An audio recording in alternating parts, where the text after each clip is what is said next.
থানাতে ঘুরে ঘুরে কোনো লাভ হয়নি, তখন গিয়েছিলাম ওই সময়, কিন্তু থানা কোনো রকম আমাদেরকে রেসপন্স করেনি। 8/5/2021 আমি অনলাইনে district magistrate, superintendent police, SP, SDPO Bolpur সবাইকে জানানো হয়েছিল। ওনারাও তখন কোনো রকমই আমার কোনো সাহায্য করেননি।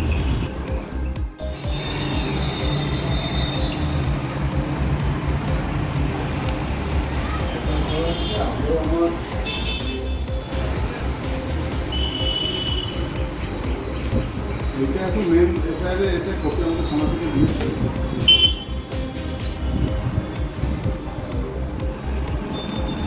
আগে যেটা করেছিলাম, কমপ্লেন করেছিলাম অনলাইনে, যেটা লাস্ট আমার নিয়েছে আর কি, এটা এফআইআর করে।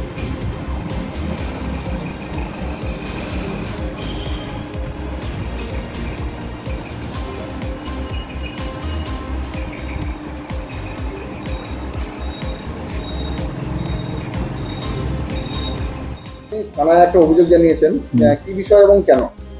2021 সালে ভোট পরবর্তী হিংসায় আমি আক্রান্ত হই আর কি। আমার একটা ভাটা আছে, সেটা কঙ্কালী অঞ্চলে পাথরঘাটা গ্রামে। এই ভাটা আমার দীর্ঘদিনকার 35 বছরকার ভাটা। ওখানে আমার 35 বছরের ওপর ব্যবসা করছি, কোনোদিন আমার এই ধরনের আক্রমণ হয়নি। আমাকে বিভিন্ন সময় বিভিন্নভাবে ওরা আর্থিক তোলার দাবি করতো, আমি সেগুলো নাকচ করাতে 21 সালে ভোটের পরবর্তী আমাকে আক্রমণ করে ভাটার মধ্যেই। আমার স্টাফদেরও মারধর করে বন্দুক দেখিয়ে, এবং এর করে আমি তো নিজের জীবন নিয়ে বেরিয়ে চলে আসি ওখানে। স্টাফদের মারধর করে এবং শতাধিক ট্র্যাক্টর, ওই এলাকায় যত ট্র্যাক্টর ছিল সমস্ত ট্র্যাক্টরদের মালিকদেরকে হুমকি দেখিয়ে জোর করে সমস্ত ভাটা থেকে প্রায় 100-র ওপর ট্র্যাক্টর ভাটাতে ইট লুট করে। সেটা করেছিল আমাদের তৎকালীন যে জেলা সভাপতি ছিল, রাজ্য মানে আমাদের জেলার সভাপতি অনুব্রত মণ্ডল, তৃণমূল পার্টির অনুব্রত মণ্ডল ছিল মেন কালপিট। ওই আমাকে বিভিন্ন সময় হুমকি দেখাতো। পরবর্তীকালে মামুন শেখকে দিয়ে আরও অনেক ছিল, 13 জন মোটামুটি আমি আসামির নাম কালেক্ট করে দিয়েছি। কারণ সেই সময় আমি কোনো রকম সহযোগিতা পাই নাই। পুলিশকে তখন অনলাইনে সমস্ত অ্যাপ্লিকেশন করেছিলাম, কোনো রকম কোনো হেল্প পাইনি। এখন ইদানিং আমাদের মুখ্যমন্ত্রীর বক্তব্যের পর আমরা থানাতে এফআইআর করেছি। এখন দেখা যাক কতদূর কী হয়। আমরা সেই আশা বসে গেলাম। আমরা ক্ষতিপূরণের দাবি করেছি। আমার 30 লক্ষ টাকার মতন মাল লুট হয়েছে। এই 30 লক্ষ টাকা আমি আইনত যাতে ফেরত পাই, তার জন্য আমি থানাতে এফআইআর করি। সেই দিনটা কেমন ছিল যেদিন আপনার? সেদিনটা যা ছিল মানে অকল্পনীয়, মানে বিশাল মানে যুদ্ধ পরিস্থিতি চলছিল আমার ভাটার মধ্যে। আমরা লুকিয়ে তখন দেখি, কিন্তু আমাদের কিছু তখন আমার কাছে মোবাইলও ছিল না যে ফটো করে রেখে দেবো। ওই এলাকার সবাই একদম ভূতে সন্তুষ্ট, বোমবাজি বন্দুক নিয়ে সব লাফালাফি করেছে। আমাদের স্টাফদের আমি সঙ্গে সঙ্গে বললাম, তোরা পালিয়ে যা করতে দে। নিজেদের জীবন হাতে করে নিয়ে আমরা নদী পার হয়ে বেরিয়ে পালিয়ে আসি। বিষয়টা হচ্ছে যে মানে এই যে লুটপাট যখন চলছিল, মামুন শেখ তখন ছিল ঘটনা? হ্যাঁ, মামুন শেখ ছিল। মামুন শেখ তো মামুন শেখই মেন মানে নেতৃত্ব দিচ্ছিল ভাটার মধ্যে এসে। মামুন শেখ ছিল, আরও ওদের গ্রামেরও পাথরঘাটা গ্রামের কিছু ছেলে ছিল, তারপরে নাম আমি ভারতে এখানে দিয়েছি। প্লাস পাশাপাশি গ্রামেরও ছিল অনেক, তাদেরও নাম দেওয়া হয়েছে। আমার মোট 13 জন মোটামুটি যে নাম পেয়েছি, 13 জনের নাম আমি দিয়েছি।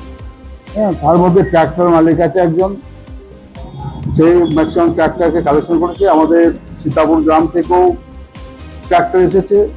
প্লাস পাশাপাশি সমস্ত জায়গায় মানে অঞ্চলে যত ট্র্যাক্টর ছিল সমস্ত ট্র্যাক্টরকে ভয় দেখিয়ে সেই লুটে সহযোগিতা করেছে। এবং সেই ইট ম্যাক্সিমামটা গিয়েছে আপনার টেস্টোর বাগানবাড়ি আছে এখানে হসপিটালের অপোজিটে, ওখানে প্রচুর ইট ওখানে নিয়েছে। তারপরে বিভিন্ন যে যা পেরেছে ইট নিয়ে গিয়েছে। প্লাস আপনার যেটা শোনা কথা, আমি নিজের চোখে দেখিনি, এখানে একটা হসপিটাল নাকি হয়েছে, প্রাইভেট হসপিটাল, সেখানেও ইট দিয়েছে।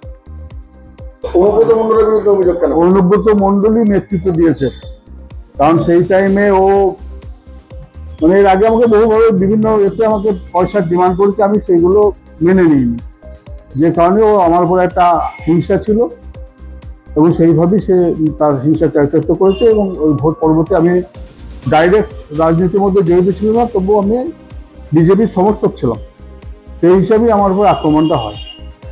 2021 সালে আমি অভিযোগ জানিয়েছিলেন? 21 সালে আমি অনলাইন তখন থানাতে কোনো অভিযোগ নেয়নি, গিয়েছি, মানে ফিরে আসতে হয়েছে মুখ মাথা নত করে। তারপরে অনলাইনে আমি ডিএম, এসপি, এসডিপিও বোলপুর তৎকালীন জেনারেল ছিলেন, তাদেরকে আমি অনলাইনে সমস্ত কিছু করেছি, তারও কোনো রেসপন্স আমরা আজ পর্যন্ত পাইনি। সুবিচার পাননি? না, কোনো সুবিচার পাইনি। ইদানিং আবার নতুন করে এফআইআর করা হয়েছে, দেখা যাক কি করে আইনে। থানাতে ঘুরে ঘুরে কোনো লাভ হয়নি, তখন গিয়েছিলাম ওই সময়, কিন্তু থানা কোনো রকম আমাদেরকে রেসপন্স করেনি। 8/5/2021 আমি অনলাইনে district magistrate, superintendent police, SP, SDPO Bolpur সবাইকে জানানো হয়েছিল। ওনারাও তখন কোনো রকমই আমার কোনো সাহায্য করেননি।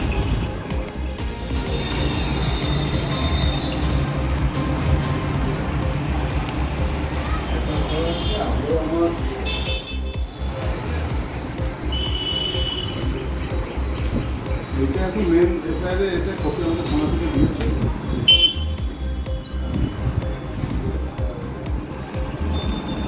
আমি যেটা ইয়ে করেছিলাম, কমপ্লেন করেছিলাম অনলাইনে,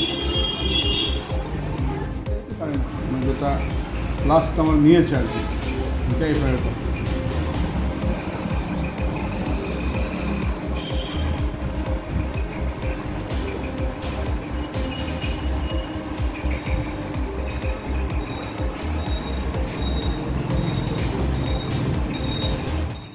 আমাদের ভিডিও ভালো লাগলে লাইক এবং শেয়ার করুন।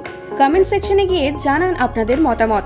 আরও ভিডিও পেতে আমাদের চ্যানেল সাবস্ক্রাইব করুন এবং প্রতি মুহূর্তে খবরের আপডেট পেতে প্রেস করুন বেল আইকন।